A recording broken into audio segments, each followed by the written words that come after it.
Hello, I'm FEWOCiOUS and I make art from my heart. I make paintings, I make clothes, I make all kinds of things.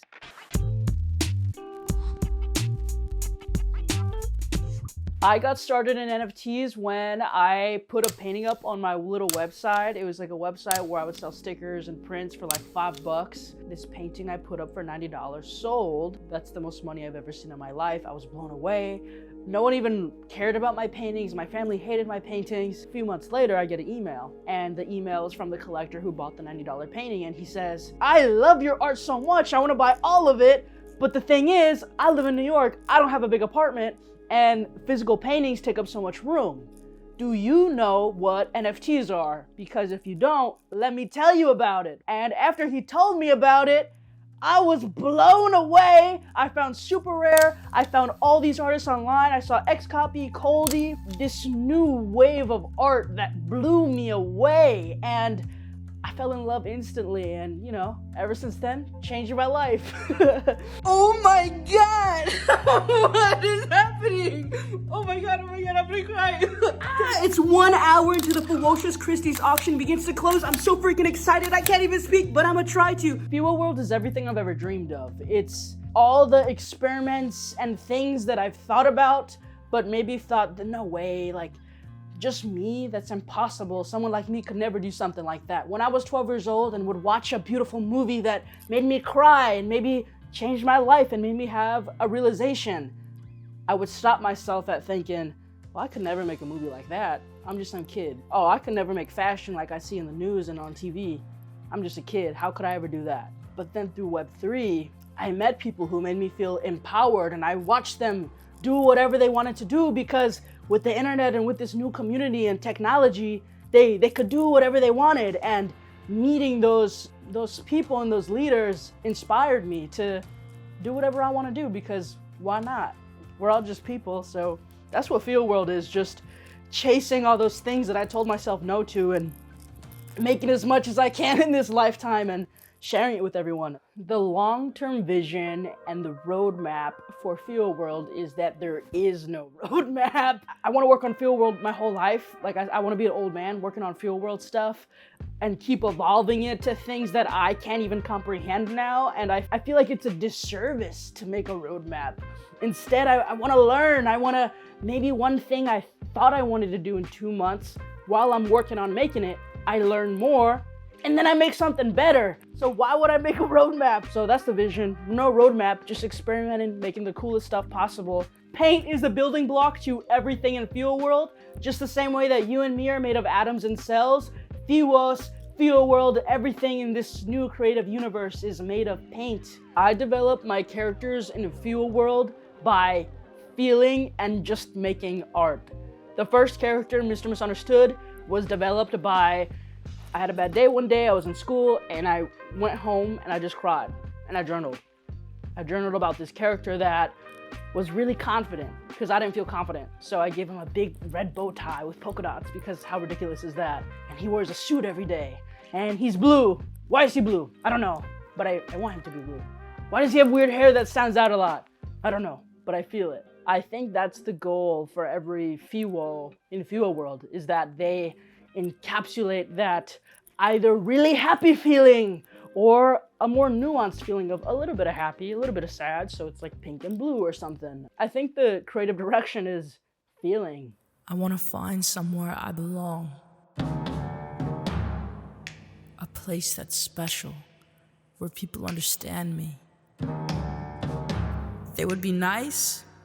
No one would ever laugh at me for being different.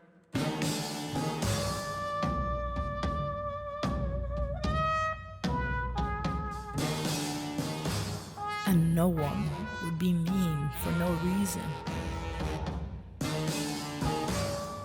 I just want to run away from here. I just want a home, a friend. That's what I want more than anything in the whole world. I used to be so sad all the time and emo and just so hopeless about art. And yesterday I was in my room thinking about how I used to cry every day about, oh, like, I I made all these t-shirts and no one wants them. Oh, I did this and no one wants it. And like, how am I gonna get out of this place that I hate so much? And then to be here and see the paint party stuff being photographed, and it's hundreds of people that came to a building to paint with me. It's like, what? I went from a little kid that no one cared about what I was doing to hundreds of people want to paint with me. Normally what happens from my days is that I'll wake up really early and I'm like, oh, I'm awake early, so much time to make art. And then I'm making art and I'm making art and I'm making art. And then I'll be awake till like 24 hours and then sleep for like 12 hours. And then have that rush again and be like, I'm awake. And then it's kind of like I slept a lot, I didn't sleep a lot because I had a great idea and I woke up, but then I'm really tired the next day. I don't know, I feel like when you're a little kid, there's the wonder of drawing nonsense and be like, oh, a dinosaur on a skateboard driving through fire, this is so cool. And then it got to learning more about fine art. And then I would watch documentaries and they're all so serious. And then I think somewhere in that, I don't know if it was insecurity or like imposter syndrome, where I was like, oh, I'm so young in the art world, I'm so nervous, where I started taking it a little bit too seriously, where like one painting would take me forever.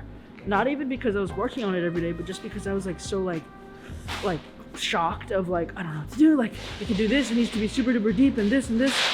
And then the paint parties are just like a breath of fresh air, where I'm with people who've never painted before. I'm seeing people that are even older than me have like childlike wonder. I think at the paint parties too, sometimes I would just stand in like a corner and just watch everyone. And it just felt like I understood why I'm alive. Like when I first did Christie's, I had a flutter of that. But at my first paint party, I'm just watching all these people paint. It's like, oh, this is why I'm here. This is why this is happening. Oh, when I was a little kid and I would apply for art galleries and they denied me and I would cry. That happened for a reason. All this stuff happened for a reason. I'm here like, it's meant to be this way, and I'm so excited to explore that. Some of the biggest challenges on bringing this project to life. The realest answer, I feel like, is going from being a little kid in my bedroom, drawing by my own, not talking to anyone, it's all just my brain and my hands. Now it's working with a big team of people and being like, okay, let's demonstrate this vision. Okay, how do I articulate this language, this visual language that I learned my whole life, that I've been practicing for 19 years? How do I articulate that in words to another human? Oh, that was really hard. Making FEWOWorld was daunting. To have the idea, okay, I want to make a creative universe. Okay, Web3 is this new technology that the world doesn't quite understand yet, and I'm in this unique position to make this crazy new universe. Okay, how do I get everyone to understand my new universe? Okay, how do I make a new universe within this Web3 universe? How do I do a lot but not get too ahead of myself and make sure that everyone understands? Making it was a lot of philosophical questions about when you make a world, what goes in the world and what doesn't go in the world, and what is our world made of. Let me tell you, I went for so many walks like staring at like cracks in a wall or like graffiti and like how it like fades away slightly. And I'm used to drawing people, but when making FEWOWorld, it's like, what does the grass look like? Oh, what do windows look like when they're a little bit dusty in FEWOWorld? They don't look like real life, do they? Oh. So it's thinking about little things like that and observing real life and how I would see it in my world and what I would change about it. I think through every new creation, whether it be a painting, something in FEWOWorld, collaborating with a friend, just a painting that we never even share online, or sometimes I paint with my collectors and they'll come to my house and we'll paint together. With every new creation or even thought of creation, I find myself just learning more about the world and seeing so much more than I did before. Like before, the big goal was, oh, I'm stuck in this house where my family's mean to me and I'm so confused about the world and I'm painting about it, but I'm so confused. And now I'm meeting new people every day and seeing their perspectives and where they're from, their childhoods, their everything.